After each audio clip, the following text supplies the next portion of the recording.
The gadfly's sting. A mystery of provocation and redemption. Every morning, without fail, investigative journalist Elliot Graves found a cream-colored envelope on his desk. Inside, a single word was typed in bold letters. Gadfly.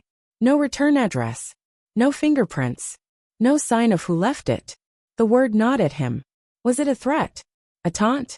Or something far more dangerous? A warning he didn't understand? A gaunt, silver-haired man had been appearing at Elliot's public speeches, watching from the back of the room. When Elliot confronted him, the man only smirked and muttered, "A gadfly doesn't fear the SWAT. It thrives on it." Then he vanished into the crowd. Elliot's career was built on exposing corruption, but now, his own secrets were surfacing. Sources turned against him. Editors distanced themselves.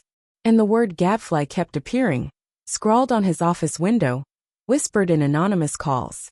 Someone was dismantling his life. But why? Elliot dug into the word's meaning.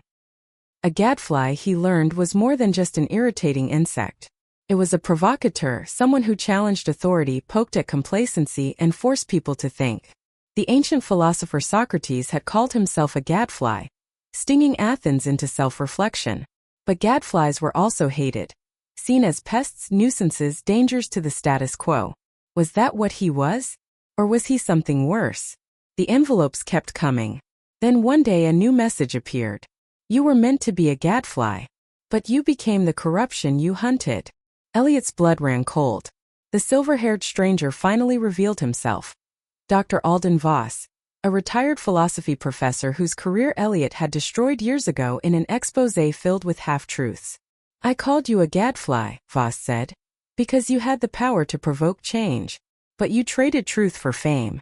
So I became the gadfly in your life, to remind you of what you were supposed to be. Elliot's world shattered. His articles had ruined lives. His ambition had blinded him. And now the real gadfly had struck back. Just as Elliot prepared to publicly confess his mistakes, Voss disappeared. No trace. No further messages. Had it all been a test? Days later, Elliot received one last envelope. Inside, a single sentence. Now you understand.